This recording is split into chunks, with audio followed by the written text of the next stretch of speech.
Nous allons commencer la correction des fiches qui constituent ton rapport. Par la fiche analyse, analyser les principales composantes d'un chantier. Donc, tout d'abord, la description du client que tu as faite est bien de bonne qualité. Les choses sont relativement claires.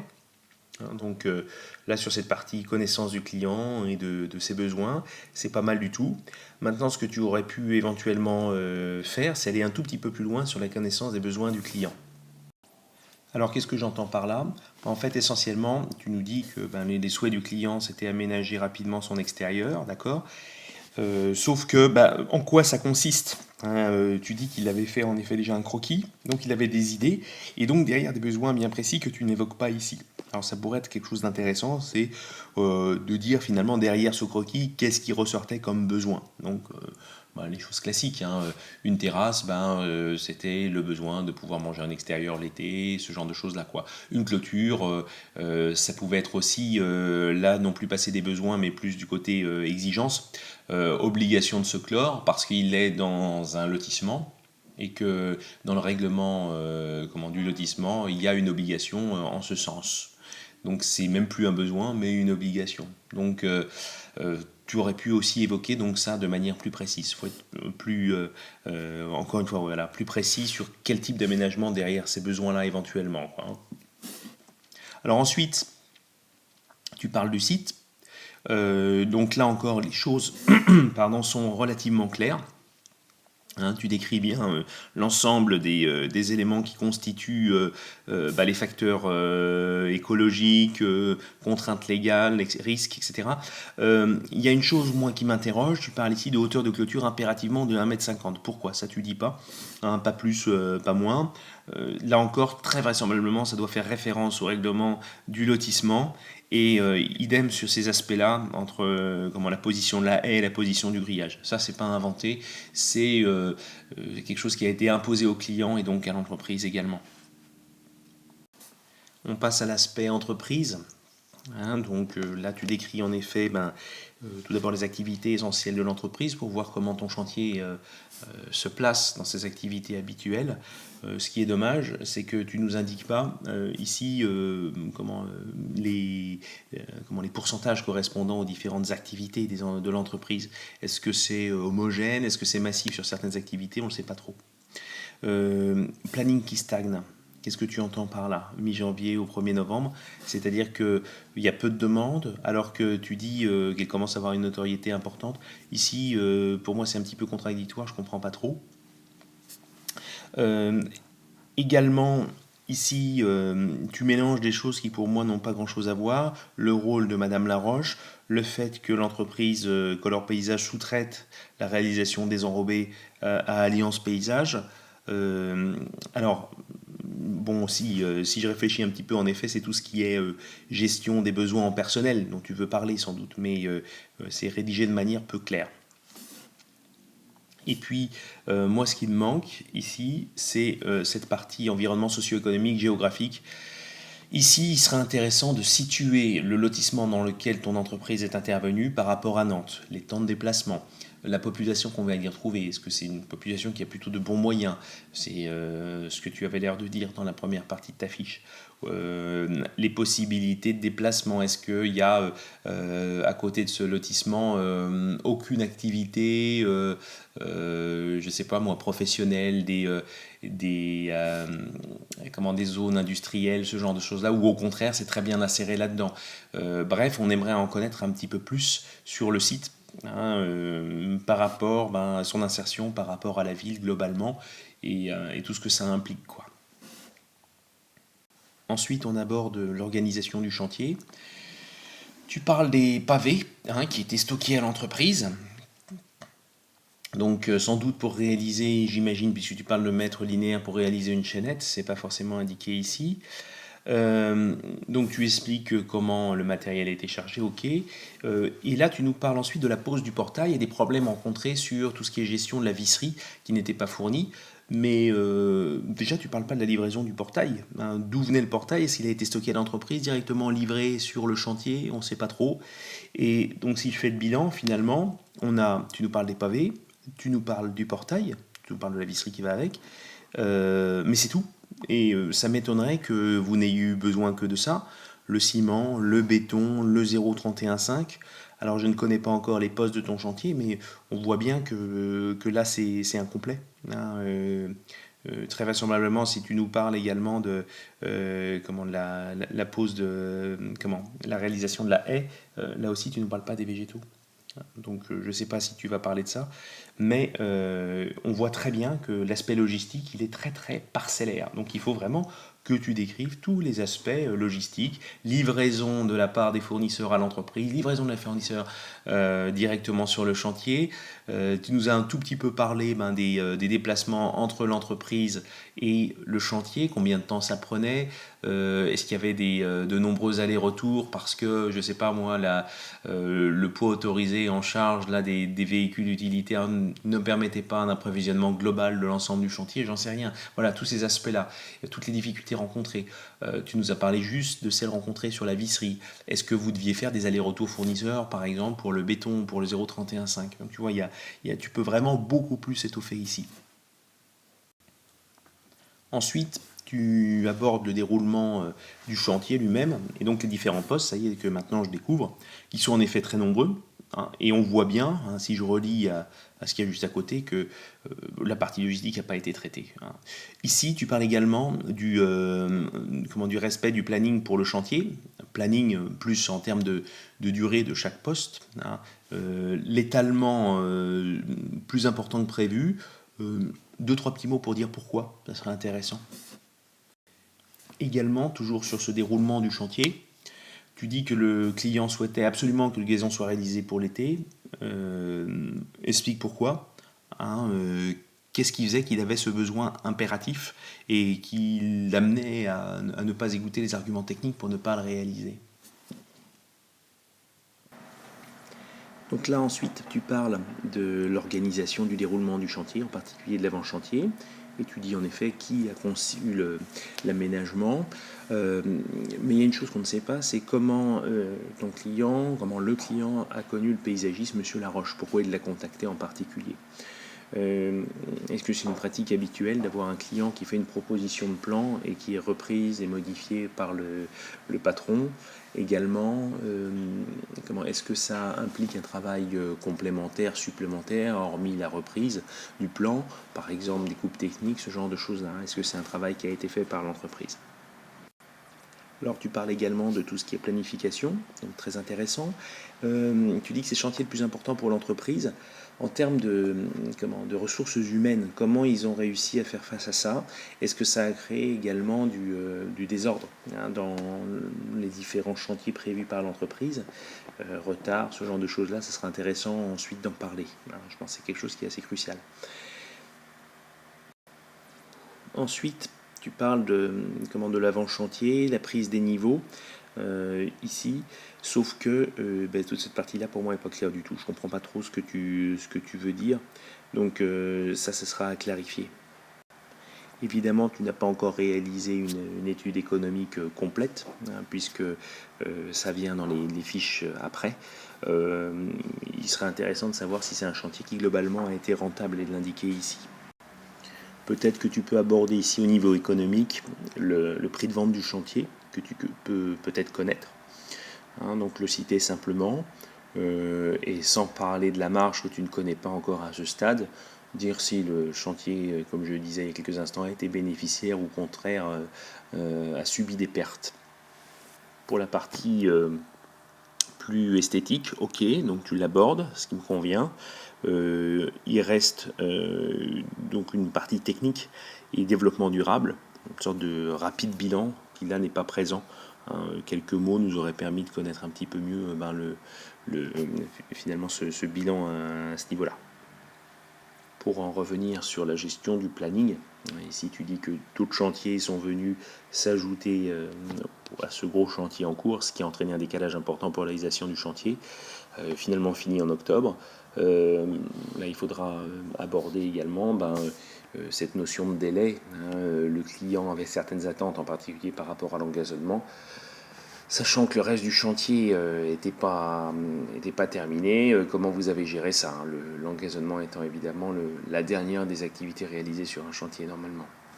Donc ça, peut-être que c'est pas le moment d'en parler dans cette fiche-là, mais évidemment c'est un point très important à aborder. Nous sommes à présent dans la fiche choisir un chantier. En fait, l'essentiel de la fiche n'est pas fait, hein, tu vois ici. Donc là, c'est très gênant. Il nous manque beaucoup d'éléments pour dire si ton choix de chantier est judicieux, adapté ou pas. Et même, on peut dire, il manque l'essentiel des éléments. Concernant les aspects organisationnels du chantier, tu nous dis des choses qui sont tout à fait intéressantes, très précises, presque trop détaillées d'ailleurs. Ça concerne essentiellement ici tout ce qui est logistique et pas le reste.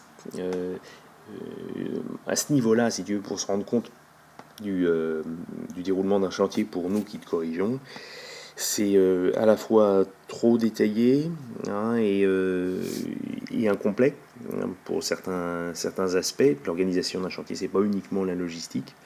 Et puis surtout, moi, ce qui m'intéresse, c'est ici la comparaison par rapport au chantier habituellement réalisé par l'entreprise.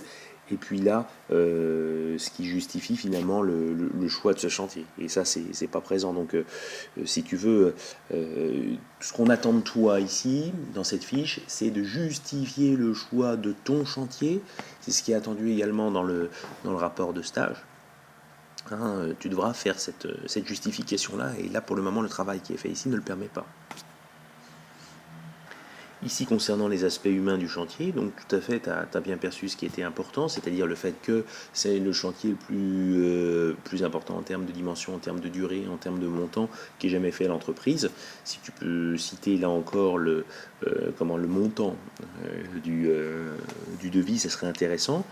Et puis ici, indiquer le montant moyen des devis ou donner le chiffre d'affaires global de l'entreprise, quelque chose qui nous permette de comparer par rapport au chantier réalisé et dire en quoi c'était intéressant. Une organisation qui n'était pas évidente à mener en termes de ressources humaines et puis tout ce qui était autre chantier, comment on faisait. Concernant les aspects économiques, tu donnes des informations intéressantes ici. Ce qui serait intéressant, c'est savoir comment se passe le reste des chantiers par rapport, dans l'entreprise, ceux qui sont de plus petite dimension.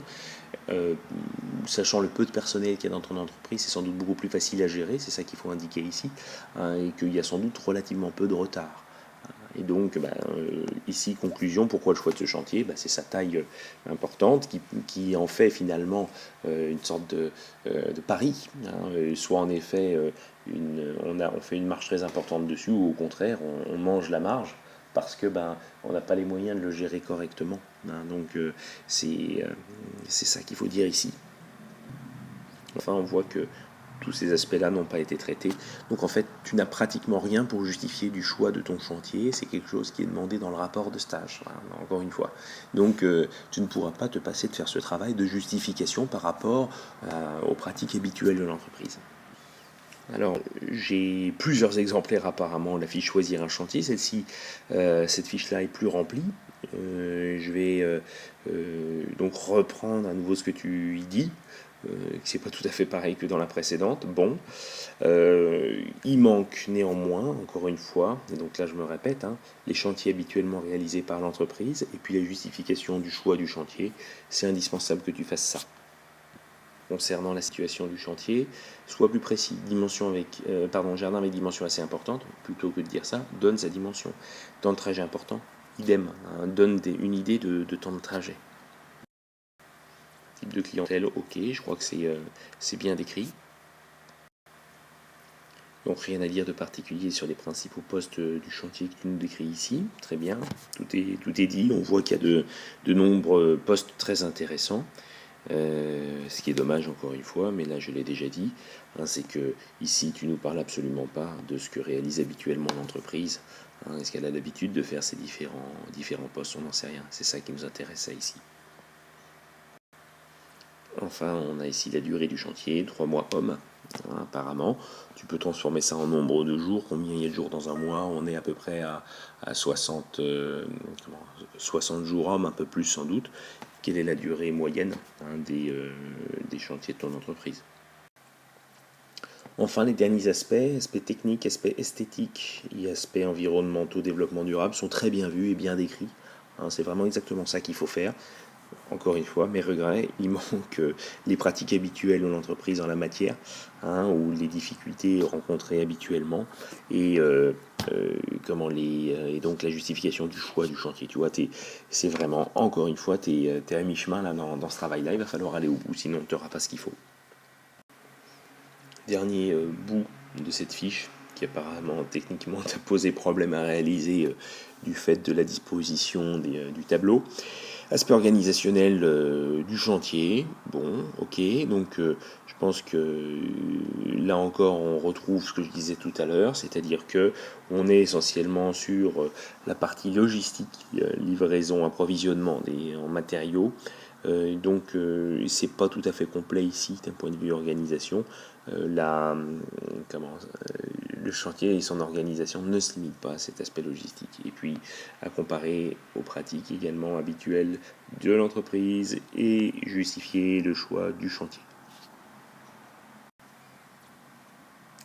Ici, aspect organisationnel du chantier, toute cette partie-là, ici, c'est plus relatif en effet à l'aspect organisation du chantier. Donc ça serait plutôt à mettre ici. Les aspects humains, en revanche, auraient pu être légèrement plus développés. Chantier plus important que l'entreprise a eu à réaliser, mais en parallèle, éventuellement, le nombre de personnes qui travaillent dans l'entreprise, leur expérience technique sur les différents postes qui ont été réalisés, qui sont aussi des facteurs qui ont dû jouer sur un éventuel retard qui a pu être pris par l'entreprise.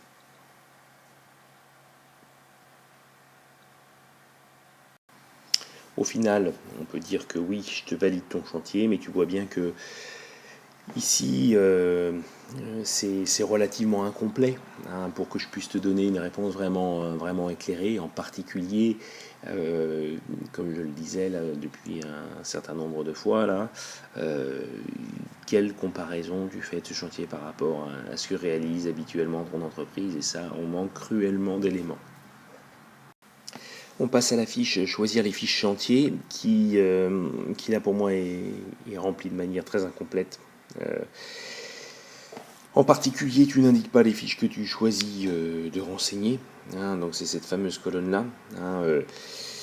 Donc pour moi c'est très difficile à analyser. Les raisons du choix ou non choix de la fiche sont incomplètes. En aucun cas tu peux laisser des choses vides. Ça veut dire sans doute que tu choisis de ne pas les faire.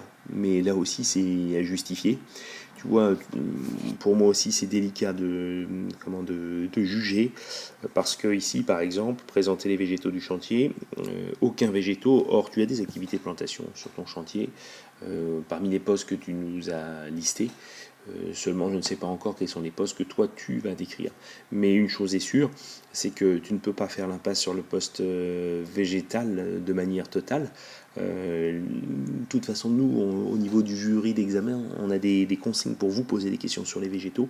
Donc si tu choisis de ne pas prendre de poste végétal, libre à toi, mais attention, les membres du jury t'attendront au tournant là-dessus, ça c'est sûr. Donc en tout état de cause, je ne suis pas capable de porter un jugement sur cette fiche-là que tu me présentes, parce que elle est évidemment trop peu renseignée. Vraiment, il y a trop peu de choses pour pouvoir dire tiens, tu as oublié telle ou telle fiche. Je vais voir ensuite dans le document qui suit si il manque des aspects ou si c'est complet, mais là, je peux difficilement l'utiliser ça. On rentre dans le vif du sujet avec la première fiche qui s'appelle connaître les contraintes et risques liés au chantier. Donc là, on a une fiche qui paraît très bien remplie, même s'il y a quelques éléments qui manquent, mais on va y venir.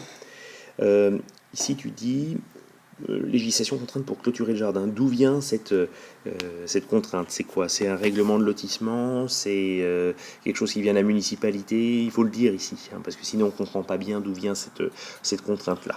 Donc il faut lui donner un nom.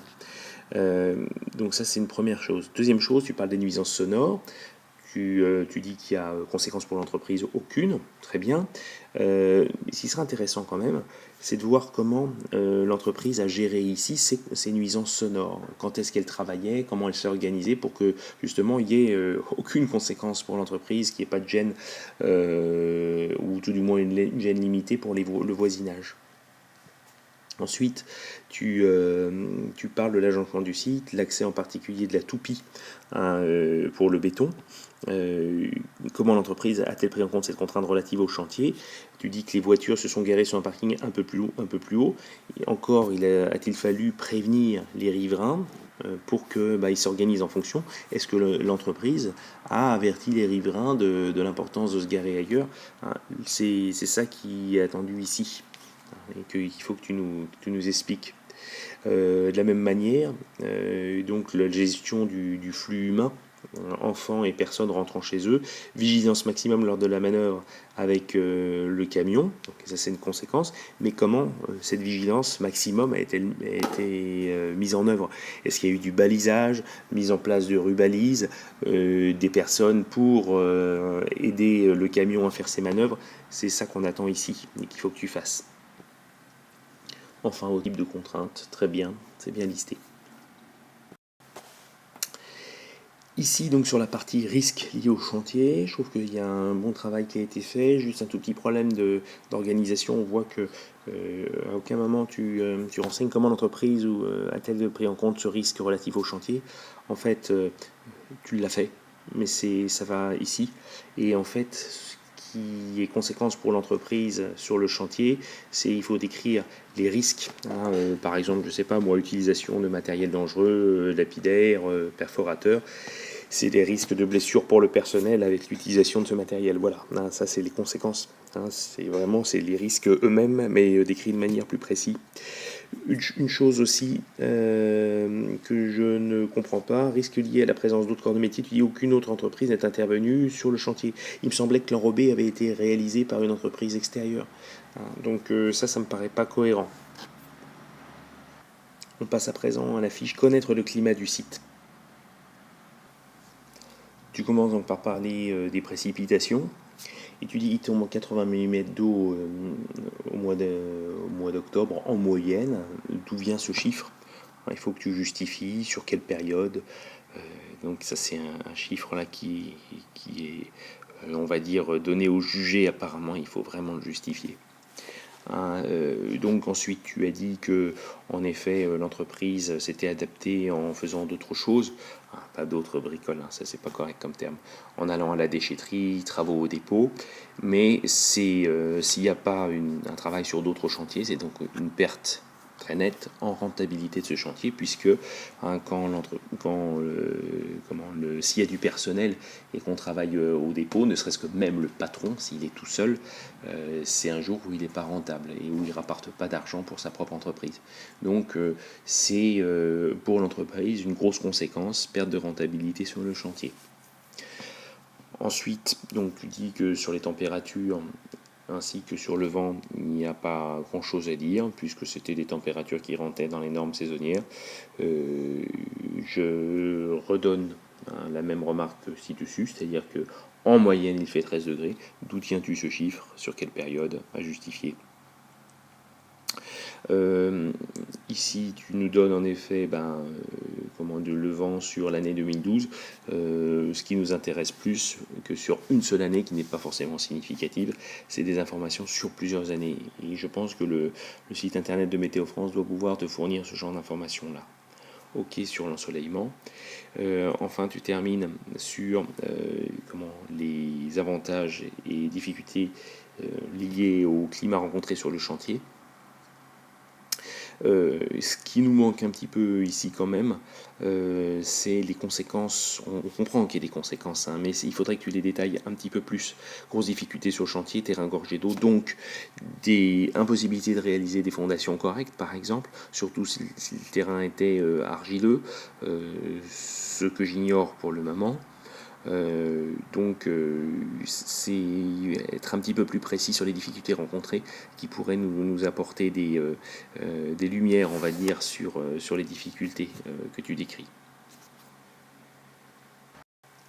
De la même manière, quand on parle de la dépendance à l'appui très importante pour la réalisation des maçonneries, tu peux indiquer par exemple qu'il est impossible d'utiliser du mortier ou du béton par temps de pluie. Et pourquoi? On passe à présent au type de sol, et tu nous dis que le type de sol rencontré est très argileux.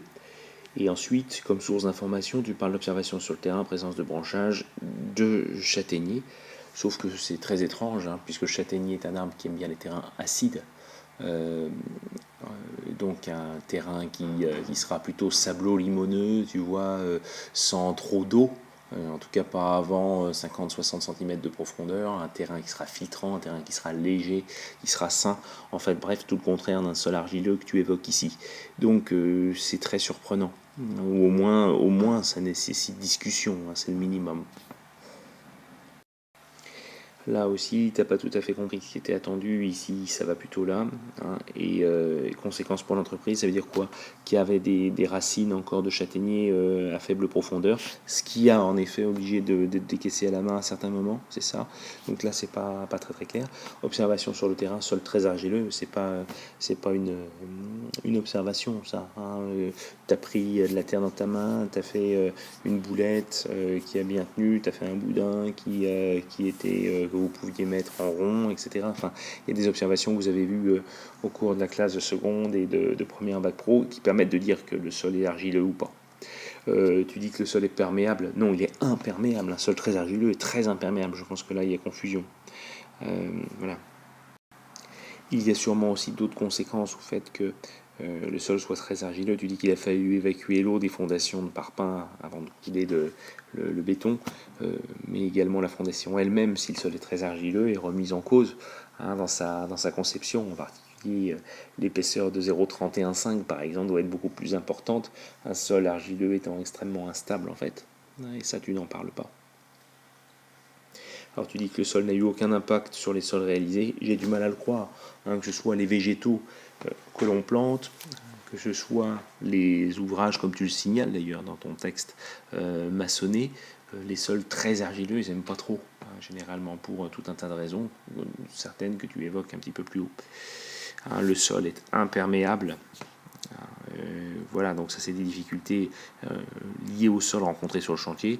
Et puis une des difficultés, c'est faire des fondations qui soient stables, ne serait-ce que ça. Donc là, dans tes conclusions, ici, il faut le signifier. Alors oui, en effet, mauvaise remarque là de ma part. Avantage du sol avantage lié au sol rencontré sur le chantier. En effet, pas d'avantage positif. Un sol extrêmement argileux nous cause plutôt des difficultés. Tu parles ensuite du paysage rencontré sur le chantier. Une bonne description qui en a été faite. Moi, je trouve que c'est pas mal du tout. Là où je ne vais pas être tout à fait d'accord, c'est quand tu dis que le type de paysage n'a pas été pris en compte. Il l'a été. Tout du moins, la tête de composition, c'est l'habitation et son style très moderne. Donc, en effet, il y a une prise en compte d'un élément du paysage qui est le lotissement lui-même, même si la végétation plus rurale, on va dire, que tu peux décrire, elle n'a pas été intégrée dans le projet. Donc oui, il y a une prise en compte du paysage rencontré. En revanche, ce qui est juste décevant, c'est que tu fais pas le bilan des avantages et des difficultés liées au paysage rencontré sur le chantier. Tu peux le faire très aisément avec le travail que tu as fait juste au-dessus.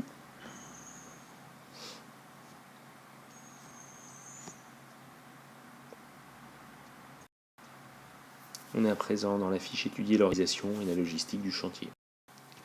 Donc tout d'abord, le premier thème, l'obtention du chantier. Tout ce que tu décris ici est tout à fait bien. Donc il n'y a rien à dire, c'est tout à fait ce qui est attendu.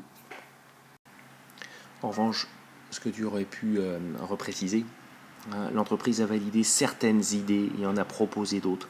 Lesquelles et pourquoi? Donc ça, c'est tu peux préciser, on va dire contextualiser toute la méthode là que tu décris en étant plus précis ici. Et là, c'est pareil dans la présentation et la validation du projet. Une fois le plan et le devis présentés, quelques modifications sont effectuées si besoin. Oui, lesquelles ne reste pas trop dans la généralité. Et là, ça pourrait s'adapter à n'importe quel projet de ton entreprise ou d'une entreprise de paysage. Donc ici, encore une fois, contextualise, rend concret ce que tu nous décris. Il faut qu'on voit bien qu'il s'agit de ton chantier et pas de n'importe quel chantier. Le bilan, point fort et point amélioré, bien fait, pas grand chose à dire. Concernant la préparation du chantier, qui est le thème 2, c'est bien, je crois que tu as vu pas mal de choses. Je ferai encore les mêmes remarques, hein, c'est-à-dire essaye de contextualiser, donne des exemples concrets. À chaque fois que tu expliques une chose, ça rendra plus vivant et plus réel les informations que tu donnes. Donc en effet, point fort et puis point amélioré, hein, tu les as bien listés, un gain de temps maximum et puis malheureusement heure de travail importante.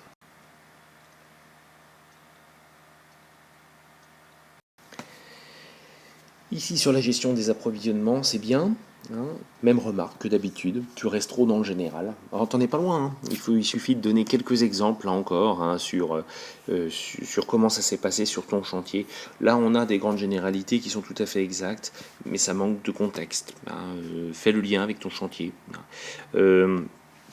Ici, tu n'évoques pas le fait que l'entreprise va éventuellement chercher les matériaux elle-même, hein, chez le fournisseur. Ça n'arrive jamais, c'est forcément de la livraison. Ça paraît étonnant, ça.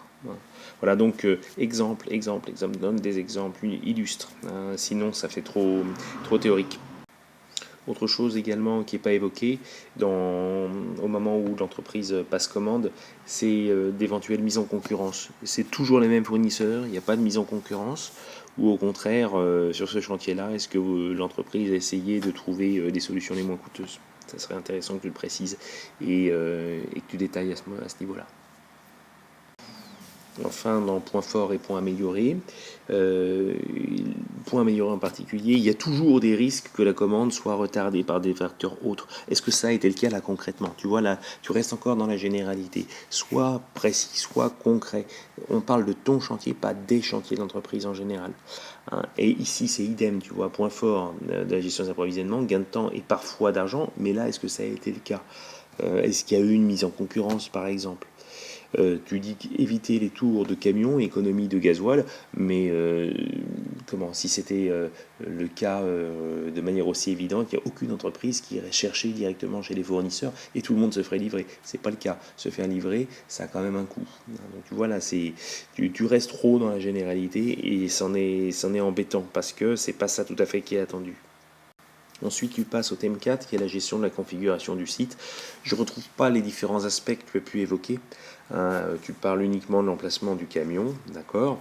Moi, ce qui me manque ici, c'est tout ce qui est gestion des approvisionnements. Où est-ce qu'ils ont été stockés? Est-ce qu'ils ont été protégés, entre guillemets, des vols éventuels possibles? Et si oui, comment? On ne retrouve pas non plus les dangers liés à la circulation, hein, que tu avais évoqué, des camions. Est-ce que ça a été clôturé par de la rubalise? Est-ce qu'il y avait utilisation de plots?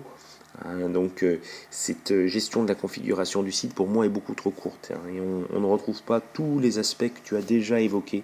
Il va falloir nettement plus expliquer tout ça. Alors, point fort, la configuration du site, lieu pour fréquenter, d'accord.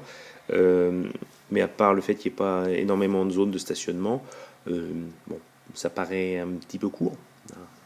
Donc, moi en particulier là-dessus, c'est sécurité, gestion des matériaux et des végétaux éventuels sur le site. Et également facilité d'accès aux différents endroits de l'aménagement. Tu en as parlé également, mais il faudrait peut-être le repréciser ici. Enfin, l'organisation des postes de travail. On reste pas mal dans la généralité, là encore. Donne des exemples concrets liés à ton chantier. Hein. Ça peut, tout ce que tu nous décris ici, ça peut être vrai sur l'ensemble des chantiers que tu as réalisés, pas uniquement sur celui que tu nous présentes dans ton rapport. Et puis, c'est presque relativement vrai pour un grand nombre d'entreprises. Par exemple, distribution des tâches, décrire les tâches. Quand est-ce que c'est fait ça? Est-ce que vous aviez une rapide réunion le matin avant de commencer le chantier, soit à l'entreprise, soit dans le camion, soit sur le chantier lui-même? Pour revenir en arrière, planning, répartir les postes de travail dans le temps. Comment ça a été fait justement? Cite les différents postes, quand est-ce qu'ils ont été faits, à quel moment, et comment les commandes ont été gérées en fonction de tout ça, tu vois. Ça reste trop général, trop théorique, et nous on veut vraiment contextualiser. Voilà, et là pareil, donne des exemples ici sur le bilan journalier. Quand est-ce qu'il a réalisé, dans le retour au cours du retour à l'entreprise dans le camion, une fois rendu à l'entreprise ou encore sur le chantier. Voilà, et puis les solutions apportées à des problèmes précis que vous avez rencontrés sur ce chantier. Je regrette qu'il manque les points forts et les points faibles, les points améliorés de l'organisation des postes de travail. C'est vraiment un travail à faire, ça. On va maintenant s'intéresser aux objectifs et aux besoins liés au chantier. Alors ici, gros problème, tu n'as pas compris ce que c'était qu'un maître d'ouvrage par rapport à un maître d'œuvre, ou même entreprise d'ailleurs. Donc ici, il ne s'agit pas, SARL Color Paysage, du tout du maître d'œuvre, du maître d'ouvrage, pardon, justement c'est le maître d'œuvre. Le maître d'ouvrage, c'est celui qui paye. Donc tu vois, là il y a un hors-sujet ici. Le reste de la fiche est hors sujet également, puisque tu te places systématiquement côté entreprise. Besoin en ambiance, besoin en action, etc. C'est pas pour elle, c'est pour le client, pour celui qui paye, pour l'utilisateur.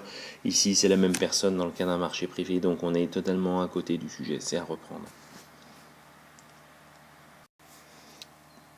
Ici, on est plus dans le sujet, donc l'utilisateur et ses besoins. Ici, je ne comprends pas trop. Moyens financiers, tu n'as pas obtenu quand même les revenus de tes clients. Ça serait quand même surprenant. Et puis même à la limite, c'est totalement confidentiel, donc à pas indiquer. Là, je ne comprends pas trop ça.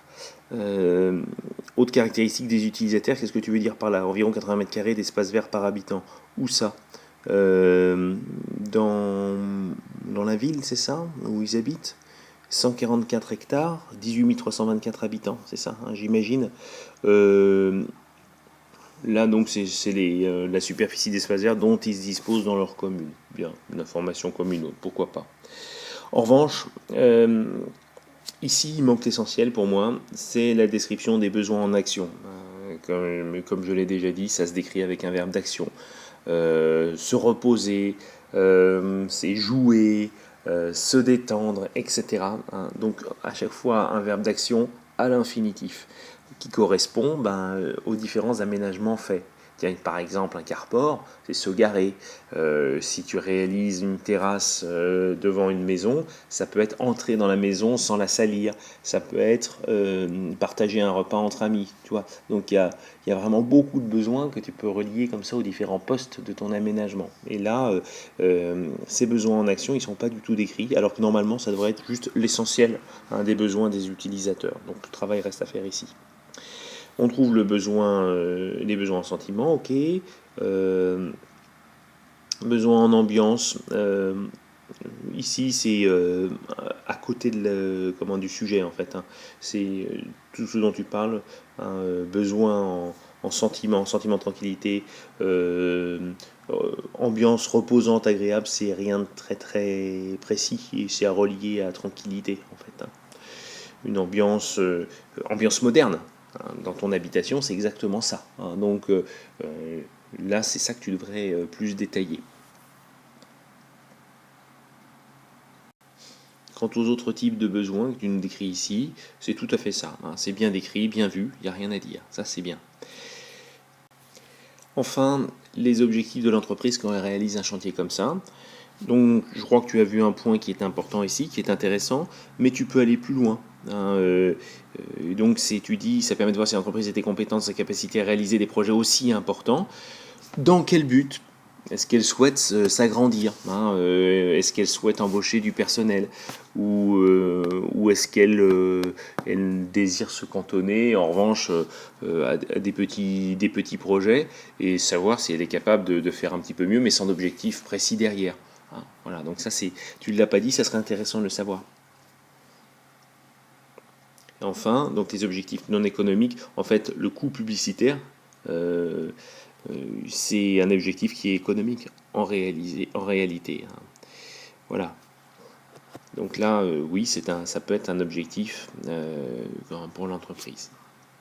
Tu nous présentes ensuite les différents postes du chantier. Donc ici, on est sur la fiche poste du chantier. Donc on a une bonne description à la fois des postes et puis de l'activité de l'entreprise. On voit que ça colle tout à fait. C'est-à-dire que ce que fait l'entreprise par rapport au chantier, c'est vraiment, il y a une correspondance totale. Hein. En revanche, on voudrait avoir un peu plus de détails sur le développement de ces activités pour ton entreprise, quelles sont celles qui fonctionnent fort, celles au contraire qui sont un peu en régression. Et c'est ce qui est attendu dans cette colonne développement de l'activité au sein de l'entreprise. Ensuite, description détaillée de ce type d'activité pour l'entreprise. Tu vois, tu dis par exemple maçonnerie, 15%. Qu'est-ce qu'on attend ici? Les principales activités effectuées en maçonnerie, je sais pas moi, dallage, pavage, des murets, donc on voudrait un petit peu plus de précision sur les différentes activités qui sont regroupées sous le terme maçonnerie, par exemple. D'accord? Alors c'est des précisions que l'on trouve ensuite dans la suite de ton travail, avec la répartition détaillée des postes. Il y a des choses que je ne comprends pas tout à fait, mais je pense avoir la solution. C'est ici la répartition du chiffre d'affaires, 50% pour la terrasse, 5% pour la clôture, 20% pour le massif et pour le gazon, et 35% pour tout ce qui est maçonnerie et prépa enrobée. En fait, ici, tu ne dois pas parler du chiffre d'affaires, mais de la proportion de chacune de ces activités dans le prix de vente final du chantier. Ça doit être ça, si je comprends bien. Voilà. Donc, attention à rectifier les termes que tu utilises ici. Sinon, les précisions que tu apportes sont intéressantes. Rien à ajouter de ma part, c'est exactement ça qui était attendu. On passe à présent à la fiche main-d'œuvre du chantier.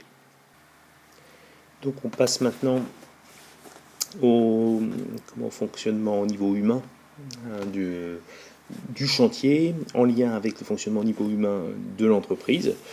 Je crois que la description que tu as faite du fonctionnement de l'entreprise elle-même est tout à fait correcte. On retrouve un certain nombre d'éléments généraux. Et donc en effet, pas d'organigramme pour ton entreprise de sa taille. Ici, il serait intéressant quand même d'indiquer le rôle de Madame Laroche, qui a un rôle non négligeable puisqu'elle s'occupe de l'organisation d'une partie du chantier, l'approvisionnement, entre autres, dont tu fais mention précédemment dans tes fiches. Ok sur les points forts, points faibles du fait d'être seul sur ce chantier. Voilà, le seul petit bémol qu'on pourrait mettre à ce travail-là, c'est que, en effet, il y a peu de liens faits entre le fonctionnement du humain au niveau de l'organisme, au niveau de l'entreprise, et le fonctionnement humain au niveau du chantier. Ici, sur la gestion du planning, du fait de la taille de l'entreprise, en effet, c'est difficile de trouver quelque chose de formalisé, en particulier le suivi des temps de travaux à l'aide de fiches de chantier qui apparemment n'est pas présent. Est-ce que tu sais, cela dit, si Monsieur Laroche a une idée du temps qu'il a passé sur chacun des postes de son chantier? Est-ce qu'il fait un tel suivi? Est-ce qu'il fait un décompte d'heures poste par poste pour voir là où il a été rentable, là où il a perdu du temps? Toi, tu l'as sans doute vu en comptant le nombre d'heures passées sur chaque poste, parce que tu savais que d'un point de vue calcul, pour l'étude économique, c'était des informations qui étaient importantes. Mais lui, fait-il ce travail-là, et sait-il au bout de son chantier s'il a été rentable ou s'il a perdu de l'argent poste par poste, là où il a réussi, là où il a moins bien réussi? Ça serait quelque chose de très intéressant. Quand bien même, si c'est pas fait par l'entreprise, tu peux l'indiquer. C'est-à-dire que on n'a pas la connaissance de la rentabilité de chaque poste, ce qui fait que s'il y a des erreurs en termes de chiffrage, elles ne sont pas identifiées. Je passe à présent à la fiche présenter les matériaux du chantier. Donc une bonne description des matériaux utilisés sur le poste 1. Il y a juste une chose avec laquelle j'ai du mal, c'est savoir à quoi correspond chacune des raisons du choix de ce matériau. Au début, ça va, je suis, à la fin, plus trop quoi. Toupie de béton. Et puis là, je lis pas, peut-être c'est sur la page qui suit, béton assez liquide. Est-ce que tu peux nous dire surtout quel dosage était ce béton? Est-ce que c'est un maigre, un moyen, un gras? Je pense que le dosage est choisi en effet par la centrale à béton, mais elle est indiquée quelque part sur le bon de livraison, ça doit être retrouvable. Enfin, quand tu dis toupie de béton 300 litres, comme ici, là je comprends pas. Une toupie, c'est en mètres cubes que ça chiffre, pas en litres, hein. Donc là, il y a un petit souci de... Sinon, c'est pas une toupie, enfin, c'est... 300 litres, c'est presque rien, quoi. Je comprends pas. On passe au poste 2. Ici, pour une meilleure compréhension, ça serait pas mal que tu rappelles le nom du poste. Hein, de quel poste s'agit-il? Il s'agit sans doute de la pose du portail. Quelques manques de précision ici. Qu'est-ce que tu entends par enduit gris attaloché? C'est sûrement un enduit d'un type spécial. Il faudrait le préciser. Ok, sa composition. Ok sur les descriptions des différents matériaux sinon. Juste une chose ici, tu évoques dans les points faibles la fragilité des boisseaux. Sauf que les boisseaux, tu n'en parles absolument pas dans les descriptions des différents postes. Donc il y a un petit souci là. Peut-être aussi soit un petit peu plus détaillé sur cette fragilité, qui n'est même pas évoquée non plus dans le reste du travail sur les matériaux. Comment vous en êtes rendu compte? On passe maintenant à la fiche présenter le matériel du chantier et de l'entreprise. Donc là, tu abordes différents matériels utilisés sur ton chantier. Grosso modo, c'est vu. Deux, trois petits points cependant. Quand tu parles du camion, hein, donc tu dis qu'il a été acheté d'occasion. Tu vois, on demande explication de ce choix. Hein, pourquoi acheter d'occasion ce camion-là? Économie, en même temps quelque chose qui était relativement récent, 2009. Donc on peut estimer que le nombre de pannes sera relativement... à quoi que non, ça c'est l'achat par l'entreprise, oui d'accord. Bon, quel est l'âge réel du camion? Ça serait intéressant de savoir éventuellement, mais je pense que tu ne sauras pas. Pourquoi cet achat d'occasion? Économie, comme je disais il y a quelques instants. Et attention à tout ce qui est problème de panne. Est-ce que c'est un achat crucial pour l'entreprise, ce camion-là? Je pense que oui. Est-ce qu'ils ont dû faire un choix entre acheter la mini-pelle, le camion, l'un neuf, l'autre d'occasion? Je ne pense pas, puisque c'est pas la même date entre l'un et l'autre. Enfin bon, en gros, tu vois ce que j'essaye de te dire depuis tout à l'heure, c'est pourquoi ce choix, acheter d'occasion? Tout simplement parce que l'entreprise n'avait pas les moyens à cette époque-là, et ensuite en 2012 pour la mini-pelle par exemple, parce que en effet elle avait peut-être un petit peu plus les moyens d'investir. Bref, il faudrait trouver une explication un peu sur ces deux choix-là qui paraissent opposés. Quand tu parles des EPI, ok pour la mini-pelle, le casque. Je pense qu'il y avait d'autres choses également, sans doute un gilet réfléchissant. Tu vois, ceinture de sécurité pour le camion Nissan, ok, mais bon, je pense pas que ce soit d'un intérêt quelconque en fait. Alors ce qui est assez intéressant, là on passe à la suite, entre la bétonnière, la pilonneuse, la dame vibrante, tout acheté à peu près à la même époque, donc janvier 2009.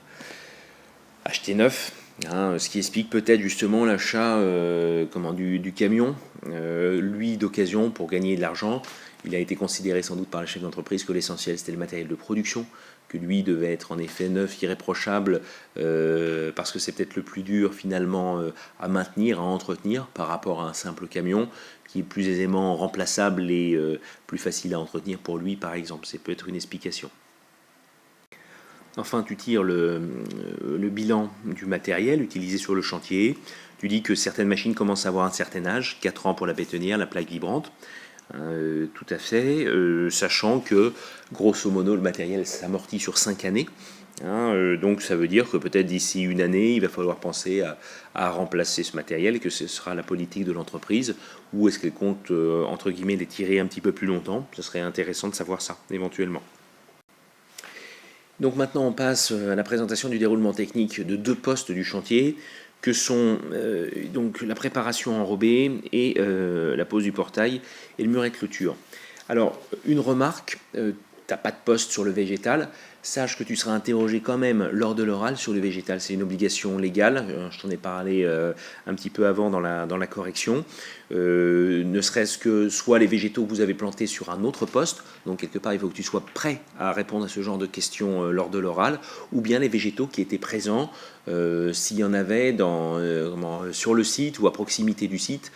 Tu disais qu'en effet c'était relativement peu aménagé, peu planté auparavant. Donc voilà, sache que tu seras sans doute attendu au tournant sur cette partie végétale. Alors une première remarque, on n'a pas le plan global de l'aménagement ici. Ce serait quelque chose qui serait important pour nous afin de comprendre où se situent sur l'aménagement de la propriété du client les différents postes et à comprendre l'organisation du chantier. En l'absence de ce plan-là, pour nous c'est très compliqué. Alors ensuite, tu démarres par le poste préparation enrobée. Et tu mets ensemble donc deux étapes qui sont l'implantation du chantier, le terrassement. Trois remarques. Tu nous parles ici d'un mur qui sera mitoyen. Là, c'est intéressant. En fait, à ce stade, comment ça se passe? Le client finance l'ensemble du mur? Je ne pense pas, puisqu'il est mitoyen. Normalement, les frais de création et d'entretien sont partagés entre le client et son voisin. Comment ça se passe au niveau facturation du chantier et en tout cas du muret que vous allez construire et partage des frais? Ça, tu ne l'as pas abordé, c'est un aspect économique qui est intéressant. Donc, facturation, qui paie quoi et qui paie comment. Donc ça, c'est une première chose. Deuxième chose, tu dis qu'il y a eu évacuation des plaies de environ 8,5 tonnes de déchets, soit 3 camions à peu près, évacués vers une déchetterie professionnelle. Donne un peu le PTAC du camion. Je ne suis pas sûr que tu l'aies donné quand tu as présenté le matériel. Et puis, explique pourquoi ce choix, entre guillemets, dangereux a été fait. Dangereux pour l'entreprise, si jamais elle se fait, entre guillemets, attraper. Dangereux même tout simplement physiquement. Pourquoi forcément surcharger? Gain de temps, ok, mais prise de risque. Donc ça serait intéressant de développer un tout petit peu ici. D'autre part, tu évoques donc le terrassement global réalisé à la mini-pelle et tu dis pente calculée entre le garage et le portail. Qu'est-ce que tu veux dire par là? Quelle est la valeur de cette pente? Comment elle a été mise en place, cette pente-là? Tu parles d'utilisation de règles alu, de niveau à bulle. Est-ce que vous aviez un niveau de chantier ou bien les distances étaient si, entre guillemets, réduites qu'on pouvait en effet uniquement faire des calculs de pente en utilisant un matériel aussi simple que la règle alu et le niveau à bulle. Voilà, donc il nous manque, tu vois, des données chiffrées, encore une fois, valeur de la pente, et puis des techniques de réalisation. Là, on ne sait pas trop comment tu t'y es pris. Alors là, j'ai mis quelques temps à comprendre où tu voulais en venir. J'ai l'impression que tu mélanges en fait plusieurs postes. Là, tu nous as mis dans le poste préparation enrobée, mais en fait, on retrouve dans ce que tu décris des travaux qui sont communs à différents postes sur ton chantier. Donc du coup, une compréhension qui n'est pas très très facile. On ne voit pas ce que les parpaings viennent faire dans l'affaire au moment de la préparation enrobée, mais en fait ici, c'est pour la fixation de la clôture. Donc peut-être qu'il faudra présenter ton chantier de manière un petit peu différente, ne pas inclure ça dans la description des postes, mais dans les travaux réalisés globalement sur le chantier, avant de décrire un petit peu plus de manière individuelle chaque poste, sinon on ne comprend pas trop où tu veux en venir. Ensuite, il nous manque quelques données chiffrées.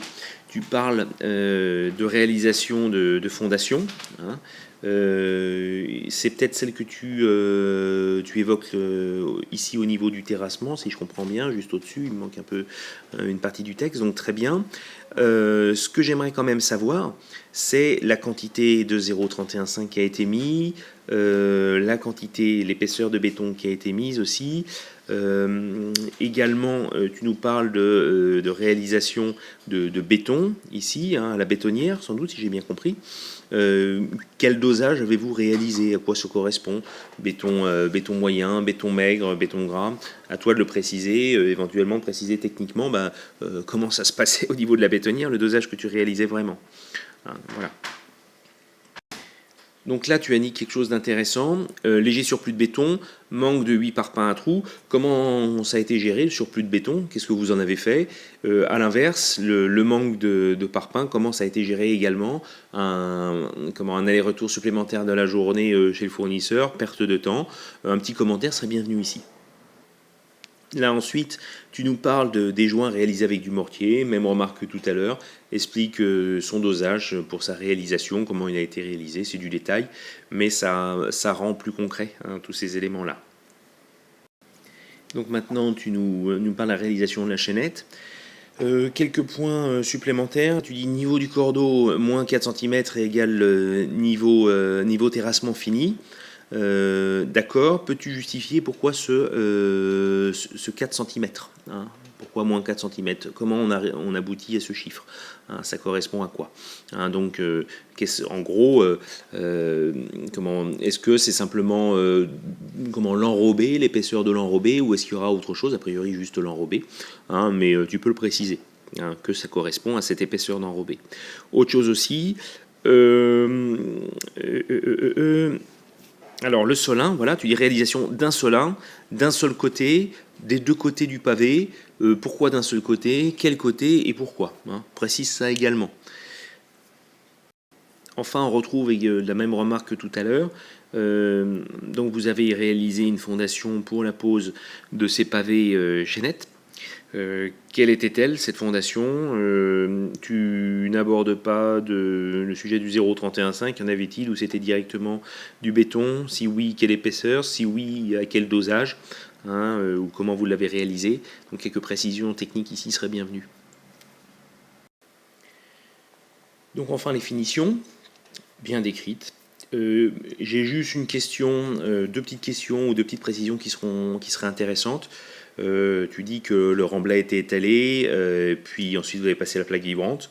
Vous aviez un niveau de moins 4 cm sous le niveau fini. Était-il parfaitement régulier? Comment vous l'avez vérifié? Comment vous aviez votre pente régulière?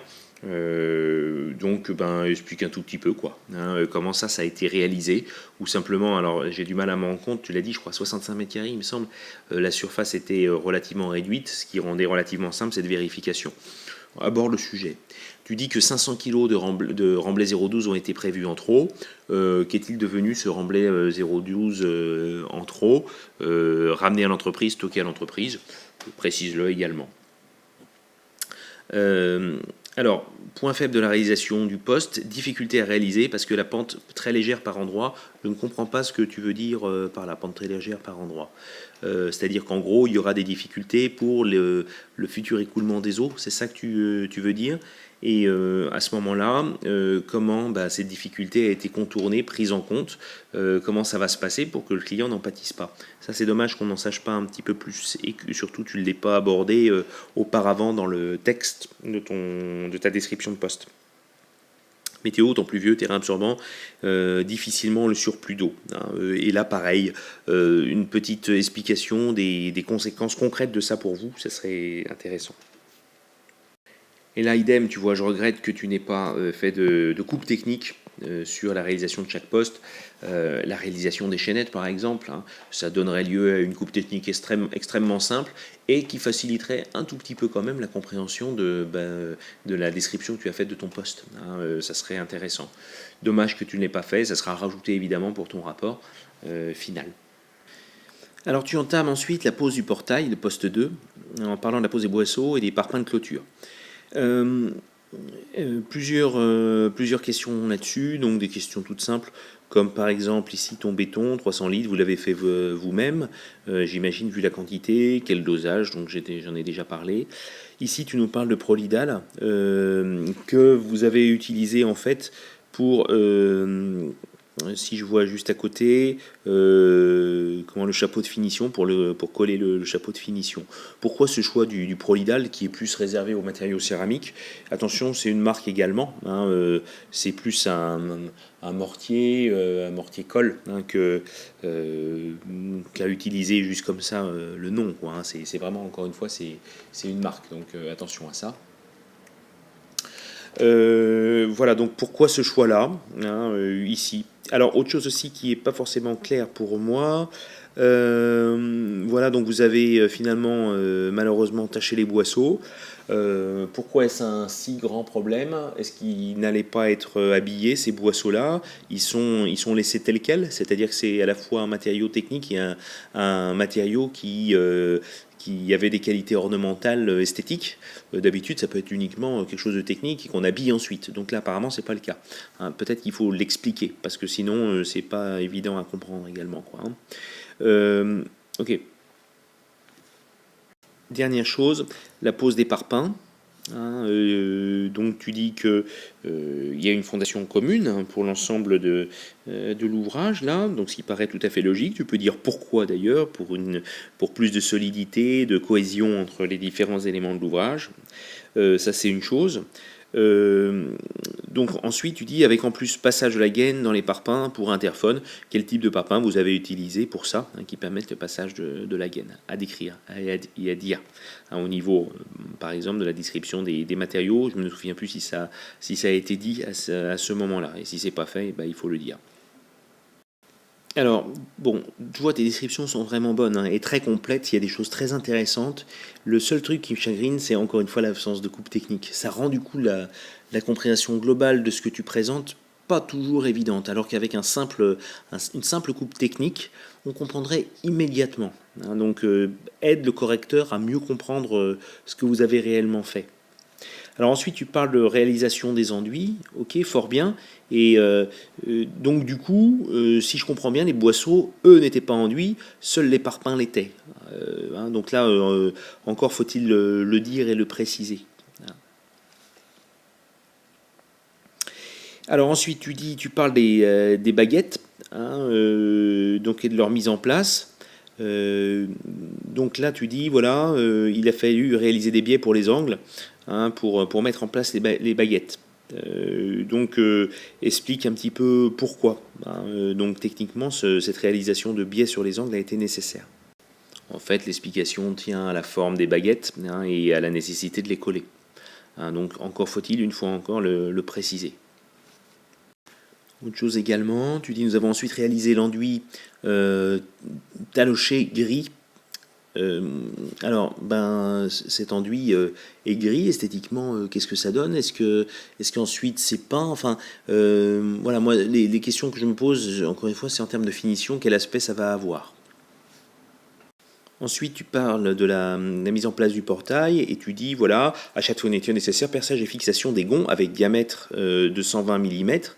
Je comprends pas. Diamètre de 120 mm. Qu'est-ce qui fait 120 mm de diamètre? 12 cm. Est-ce que tu peux préciser? Et tu dis, les gonds fixés, nous posons le portail. Comment les gonds ont été fixés? Un kit de scellement chimique? Précise-le également. Tu parles enfin de la pose des pavés, hein, qui permettent de raccorder l'enrobé déjà présent et le futur enrobé. Ok, d'accord, donc ça c'est bien décrit. Je comprends pas trop en revanche. Donc là, ici tu dis une découpe au lapidaire a été faite afin d'avoir un alignement droit de l'enrobé, alignement de l'enrobé existant. Donc si je comprends bien, en fait, en gros, il n'était pas régulier, hein, d'un niveau de sa limite. Et pour poser la chaînette, vous avez fait une découpe propre pour que la chaînette vienne épouser la forme de l'enrobé. C'est ça, hein. C'est pas forcément évident. Ensuite, tu dis du remblai a été évacué afin d'obtenir 10 cm entre le fond de forme et le niveau fini. Là, donc ça serait intéressant que tu justifies. Là, tu dis en effet pose de mortier environ 6 cm, pose des... j'imagine 4 cm d'épaisseur. Tu pourrais le dire, au moins on comprendrait, si tu veux, l'histoire des 10 cm. Réalisation d'un solin pour bloquer le pavé, ok. Enfin, au niveau du bilan, point fort et point faible de la réalisation du poste, tu dis des choses un petit peu contradictoires. Peu de temps perdu suite au mauvais temps, et ici météo pluvieuse a décalé les travaux de maçonnerie. Donc en gros, le temps n'a pas été perdu, mais les travaux ont été décalés, donc c'est plus le planning qui a été désorganisé, sans parler de perte de temps. C'est ça que tu veux dire, je pense. Là encore, on n'a pas, tu vois, de coupe technique. Difficile pour nous de comprendre. C'est vraiment, je trouve, dans la description de tes postes, le gros manque, hein, pour la compréhension globale. On passe maintenant à l'étude économique. On calcule des coûts directs. Alors comme tu m'en avais parlé, il te manquait un certain nombre de choses, matériaux, végétaux, fournitures. Du coup, je ne peux pas franchement te faire de correction ici. Attention, surtout, s'il te plaît, distingue bien les deux postes que tu vas présenter. C'est-à-dire, fais une étude sur le poste pose du portail et du support de la clôture. Et d'autre part, ton poste préparation enrobée. Donc distingue bien les deux pour l'étude économique. Si tu as en effet en face le coût de revient, pardon, le prix de vente de chacun des postes sur le devis, ça nous éclairera d'autant plus et d'autant mieux. Il faut vraiment mener cette étude de manière séparée pour se rendre compte s'il y a eu de la perte ou du gain, un bénéfice réalisé sur chacun des postes. Donc surtout ne mélange pas les deux, ça c'est très important. La difficulté que tu rencontreras peut-être pour faire la distinction entre les deux, c'est des choses comme le coût lié à l'utilisation du camion, qui sont en fait des coûts communs. Et de même manière, juste derrière, le coût d'utilisation de la mini-pelle, qui sont peut-être aussi des coûts communs. Donc là, à ce niveau-là, peut-être que tu vas devoir répartir de manière proportionnelle l'utilisation de la mini-pelle, l'utilisation du camion. Qu'est-ce que j'entends par proportionnel ? Si tu as par exemple un poste qui a un coût de revient double de l'autre, sans compter mini-pelle et sans compter le camion, peut-être que tu vas affecter à l'un, en effet, 2 fois plus de coûts liés à la mini-pelle ou 2 fois plus de coûts liés au camion qu'à l'autre. On répartit de manière un peu comme des frais généraux, finalement, en pourcentage de l'importance du poste. Je ne sais pas si je suis très clair là. Si je ne le suis pas, n'hésite pas à venir me voir. Alors ça, c'est une méthode. Une autre méthode, ça serait de chiffrer réellement l'utilisation de la mini-pelle en termes de surface, par exemple. Tu peux dire, tiens, la préparation enrobée, ça correspond à telle surface travaillée, la pose du portail, ça correspond à telle surface travaillée, donc je fais un prorata entre les deux. Ou encore, si tu arrives à le distinguer, combien de temps ont été passés à la mini-pelle sur la pose du portail, la réalisation des fondations, du terrassement lié à la pose du portail et du mur. Et si tu es capable de dire aussi combien de temps ont été passés sur la mini-pelle pour la réalisation de la préparation enrobée. Voilà, donc tu vois plusieurs pistes pour chiffrer ça, mais de toute façon, en tout état de cause, tu dois bien séparer les deux. Le plus dur, ce sera pour l'utilisation du camion. Donc là, en effet, c'est un petit peu plus compliqué. On peut pas distinguer les coûts d'utilisation du camion pour l'un ou l'autre des postes. J'attire ton attention sur une autre chose. Ici, moi, je proposais des frais généraux d'environ 20% par rapport au coût direct. Faut pas prendre ça comme argent comptant. C'est-à-dire que pour une petite entreprise comme la tienne, qui est vraiment toute petite, les frais généraux, ils se montent sûrement pas à 20%. C'est moins que ça. Ce qu'il faudra ici, c'est choisir, entre guillemets, un pourcentage de frais généraux qui soit adapté à la taille de ton entreprise. Entre 10 et 15%, ça paraît relativement logique. Si tu veux un peu plus de précision et des chiffres encore un peu plus exacts, tu peux voir avec Madame Fanuyère qui pourra te donner un ordre d'idée, puisque c'est ton enseignante de MP3 économie. On passe maintenant au bilan technique du chantier. Donc ici, tu fais le bilan tout d'abord de la préparation d'enrobé. Je pense que les choses sont pas mal vues. Deux petites choses que tu pourrais dire. Ici, pour moi, c'est pas clair du tout. Nous avons dû descendre très bas par endroit afin d'obtenir une pente correcte à d'autres endroits. Qu'est-ce que tu veux dire par là, Sois un petit peu plus concret. Tu dis pente normale, c'est quoi une pente normale ? Donne la valeur. Une pente faible, si tu as la valeur, ça serait intéressant de le savoir aussi, pour un petit peu plus objectiver les choses. Et là, ici, ton explication, pour moi, elle est trop courte pour que je puisse comprendre. Donc, détaille-le. Autre chose également, Tu dis fondation généreuse ici, en prévision de la clôture en claustrat probablement, 1,50 m de haut. Pourquoi cette fondation est importante? C'est vrai que les claustras vont être très soumis aux effets du vent, donc il faut qu'il y ait une très bonne stabilité, une bonne profondeur pour éviter que ça ne bouge dans le temps. Donc ça aussi, il faut que tu justifies. OK pour le bilan global du poste. On passe à présent au bilan esthétique du chantier. Alors tout d'abord sur les informations générales, je crois que tu n'as pas tout à fait compris ce que c'était qu'une tête de composition. Ici tu dis que la tête de composition c'est la terrasse bois exotique de 100 m². Je dirais plutôt que c'est l'habitation elle-même, c'est-à-dire que c'est elle qui a déterminé le type d'aménagement réalisé, en particulier par son caractère moderne. Et tu dis également, ça c'est intéressant, type d'échelle et proportions, aménagement à hauteur de la maison, c'est-à-dire qu'on garde une échelle humaine, quoi. Donc ça me va tout à fait. Donc la tête de composition, c'est plus l'habitation et redonne quelques éléments qui fait qu'elle a ce caractère moderne. Les couleurs, tu en as déjà parlé, je crois. Tu commences donc ensuite, tu continues en parlant des effets de composition, l'harmonie, tout à fait, au niveau des couleurs, du portail, des piliers, des pavés. Décris un petit peu mieux comment ces différentes couleurs, celles du portail, des piliers, des pavés, parce que sinon on ne peut pas se rendre compte en quoi ils sont en harmonie. Ok. Idem ici, tu parles de contraste de couleurs cette fois-ci, donc le contraire. Entre les pavés, le portail, les massifs, et l'enduit blanc de la maison et gris clair du mur, là à nouveau donne les couleurs du pavé, du portail, des massifs qui créent ce contraste-là. Tu parles de la chaînette qui donne un rythme, tout à fait, moi ça me paraît intéressant là comme idée.